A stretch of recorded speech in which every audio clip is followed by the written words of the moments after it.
Magandang hapon mga kapares. Ang liham natin ay galing kay Dos. Dear Ate Karen, isang magandang hapon sa inyo at sa lahat ng tagapakinig ng Yes Diaries Book 2. Tawagin na lamang ako sa pangalang Dos. Ako ay 18 years old pa lang. Ate Karen, hindi love life ang problema ko, kundi ang family ko.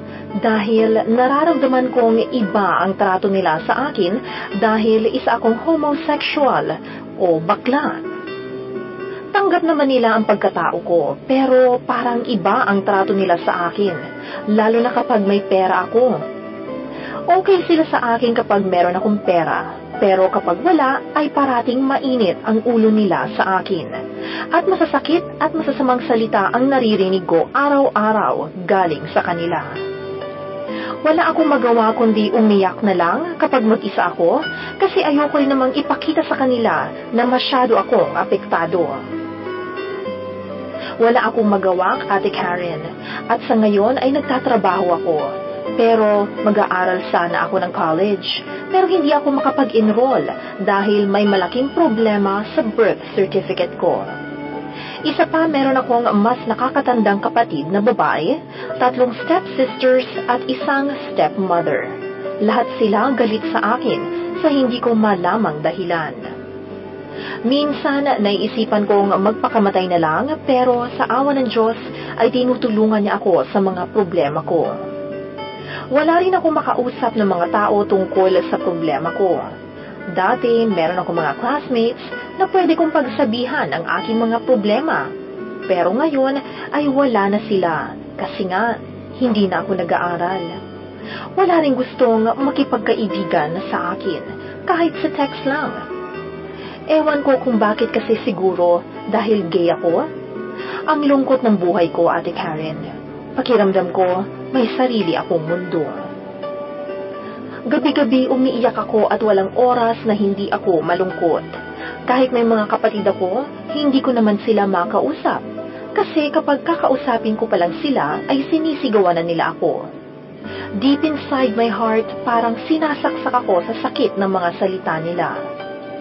Dati, nagka-boyfriend ako pero hindi kami nagtagal noon kasi sinusumbong ako ng mga kapatid ko.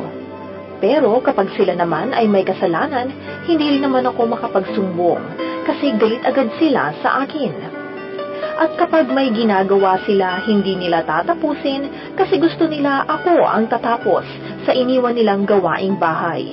Pero hindi na ako nagrereklamo para wala ng gulo. Sabi nga ng mama ko, paano daw kapag namatay na siya? Saan ako pupunta?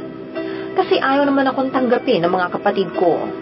Mahal ako ng mama ko pero yung papa ko galit sa akin at minsan muntik niya na akong mahampas ng pala. Pinalayas na din nila ako sa bahay habang wala doon ang mama ko. Ate Karen, ano ang gagawin ko? Hirap na ako. Sana matulungan niyo ako. Maraming salamat sa pagbasa niyo sa aking liham. And God bless you. At sana rin ay mabigyan niyo ako ng kaibigan through text. Ito ang number ko,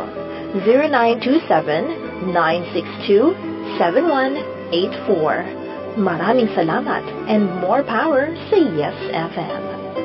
And Ate Karen, please play the song Through the Rain para po ito sa akin. Lubos na umaasa, Dos.